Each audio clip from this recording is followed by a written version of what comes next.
mobbing yapıldığını düşünüyorsun. Acaba öyle mi? Şimdi sana gizli mobbingin 12 işaretinden bahsedeceğim. Birincisi, görmezden geliniyorsun. Herkesin katıldığı toplantılara davet edilmiyorsun. Ya da davet ediliyorsun da o toplantıda söylediğin hiçbir söz, getirmiş olduğun hiçbir öneri sanki patron tarafından duyulmuyor. Ya da ofiste düzenlenen kutlama partisinde herkes var ama sen yoksun.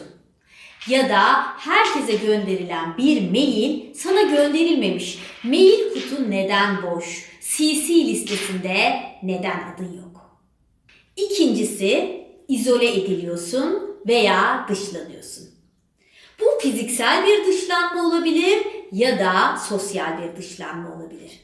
Fiziksel dışlanma dediğimizde mesela sana tüm ekip arkadaşlarının oturduğu kısımdan daha uzakta bir masa veriliyor olabilir.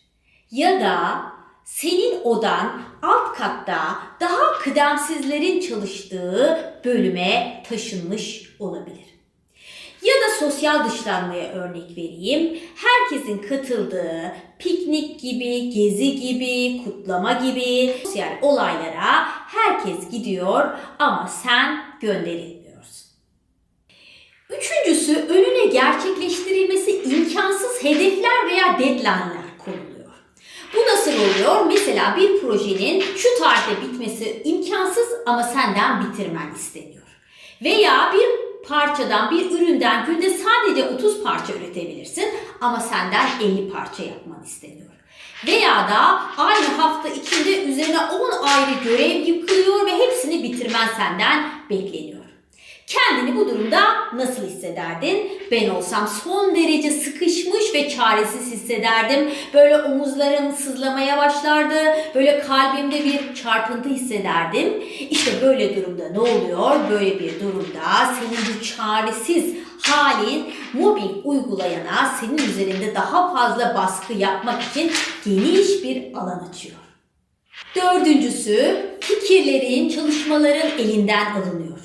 Bu nasıl oluyor? Mesela toplantıda hiç kimsenin aklına gelmeyen bir fikir ileri sürdün ve senin o fikrin, hani şu üstündeki seni çekemeyen şefin ya da ustabaşın var ya, o tarafından üstteki patrona sanki kendi fikriymiş gibi götürülüp sunuluyor. Veya bir haftadır uğraştığın şöyle kocaman hacimli bir rapor hazırladın. O rapor elinden alınıyor ve bir toplantıda sanki onlar hazırlanmış gibi sunuluyor. Yani böyle yaptıkların, çalışmaların, emeğin böyle ellerinin arasından kayıp gidiyor. Sonuçta ne oluyor? Senin itibarın düşerken başkasının itibarı yükseliyor. Sen çalışıyorsun, krediyi başkaları topluyor. Beşincisi, aşırı derecede eleştiriliyorsun. Öyle ki bu kadar da mı eleştiri olur kardeşim diyecek kadar. Yaptığın her şey eleştiriliyor, yaptığın her şeyden hata bulunuyor. Böyle küçücük hataların bile abarttıkça abartılıyor ve yaptığın güzel şeyler ise görmezden geliniyor. Ve bunun sonucunda nasıl hissedersin? Tabii ki müthiş bir özgüven düşüşü ve sürekli hata yapmaktan korkmak, iş yapmaktan kaçınmak ve al işte sana performans düşüşü, al işte sana mobbing uygulayan için daha fazla malzeme. Altıncısı, senden bilgi saklanıyor ve yanlış yönlendiriliyorsun. Bu nasıl olabilir? Mesela bir işi, bir projeyi bitirmen için gerekli bir takım bilgiler var fakat onlar sana verilmiyor. Ya da bir işi bitirmenin belirli bir usulü, yöntemi var ama kasıtlı olarak sana o bilgiler yanlış söyleniyor. Sonuç ne oluyor? Sonuç tabii ki hata yapıyorsun, başarısız oluyorsun.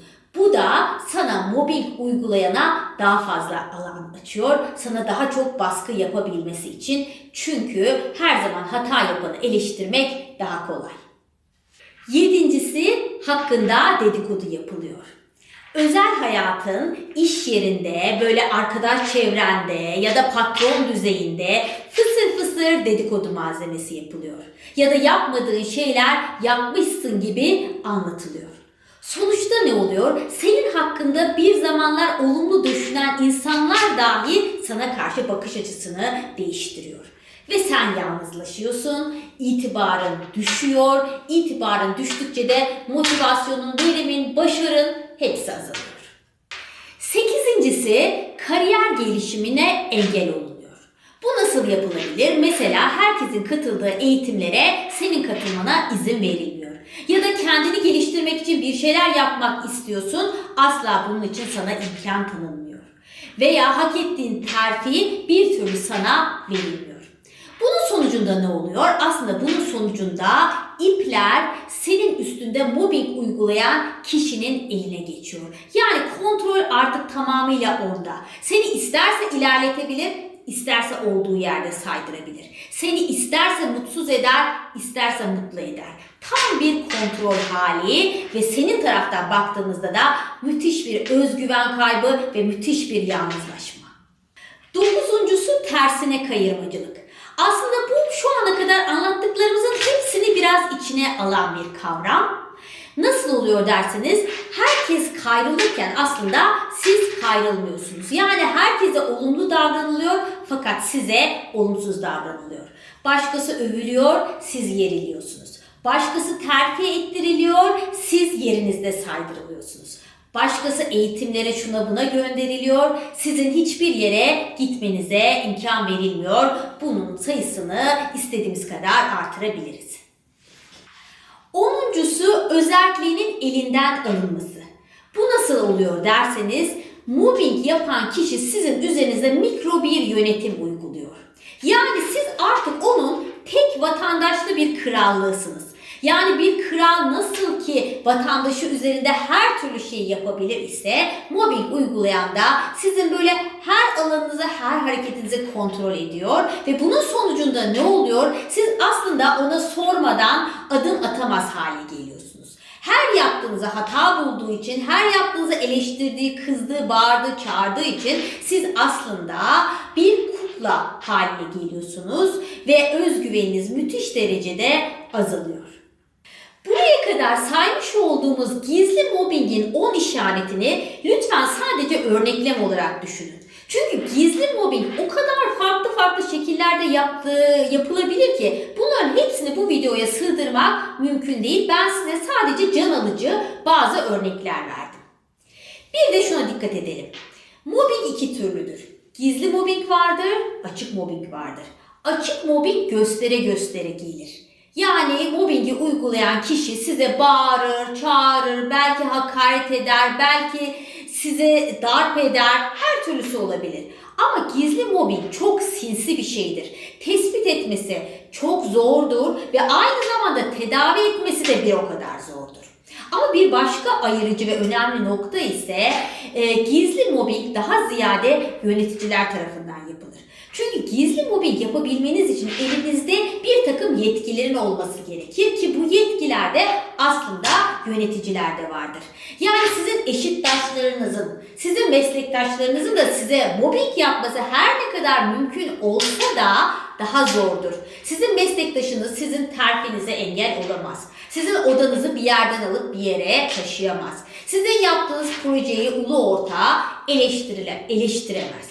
Bu ve bunlar benzer sebeplerden dolayı yöneticilerde daha yaygındır. Ve mobbingin gizli işaretlerine karşı çok dikkatli olmak gerekir. Çünkü anlaması gerçekten çok zordur.